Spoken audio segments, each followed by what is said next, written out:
Mutual ഫണ്ടിനെ പറ്റി നമ്മൾ അന്വേഷിക്കുമ്പോൾ നമ്മൾ മൂന്നാല് കാര്യങ്ങൾ കേൾക്കാറുണ്ട് അല്ലേ? SIP, STP അല്ലെങ്കിൽ SWP. എന്താണ് ഇവയെല്ലാം?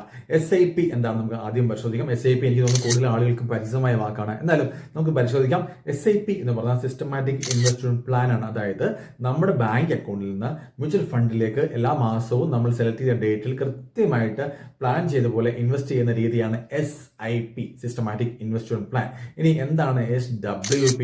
കൃത്യമായിട്ടും പറയുമ്പോൾ ഇതിന്റെ നേരെ ഓപ്പോസിറ്റ് ആണ്. അതായത് നമുക്കൊരു ഫണ്ട് ഉണ്ടാവില്ലേ, നമ്മൾ കുറേ നാൾ ഇൻവെസ്റ്റ് ചെയ്ത് ഒരു ഫണ്ട് നമ്മൾ ക്രിയേറ്റ് ചെയ്തിട്ടുണ്ടാവും. ആ ക്രിയേറ്റ് ചെയ്ത ഫണ്ട് എവിടെയുള്ളത്? മ്യൂച്വൽ ഫണ്ട്സിലാണ്. അത് തിരിച്ച് നമ്മുടെ ബാങ്കിലേക്ക് വരുന്ന ഓരോ മാസവും അല്ലെങ്കിൽ ക്വാർട്ടർലി ആയിട്ട് നമ്മുടെ ബാങ്ക് അക്കൗണ്ടിലേക്ക് വരുന്ന പ്രോസസ്സിനെയാണ് SWP എന്ന് വിളിക്കുന്നത്. അതായത് SIP ബാങ്കിൽ നിന്നും മ്യൂച്വൽ ഫണ്ടിലേക്ക് നമ്മൾ ഇൻവെസ്റ്റ് ചെയ്യുന്നു, SWP തിരിച്ച് മ്യൂച്വൽ ഫണ്ടിൽ നിന്ന് നമ്മുടെ അക്കൗണ്ടിലേക്ക് എത്തുന്നു. ഇനി മറ്റൊന്നു കൂടിയുണ്ട്, STP. എന്താണ് STP?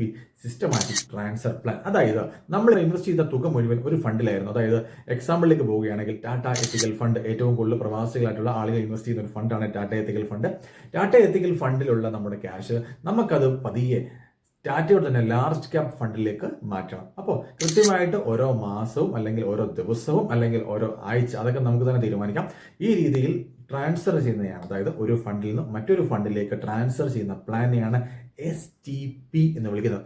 ഇനിയും ഇതുപോലുള്ള നല്ല വിവരങ്ങളുള്ള വീഡിയോയ്ക്ക് വേണ്ടി ചാനൽ ഫോളോ ചെയ്യുക. Keep watching.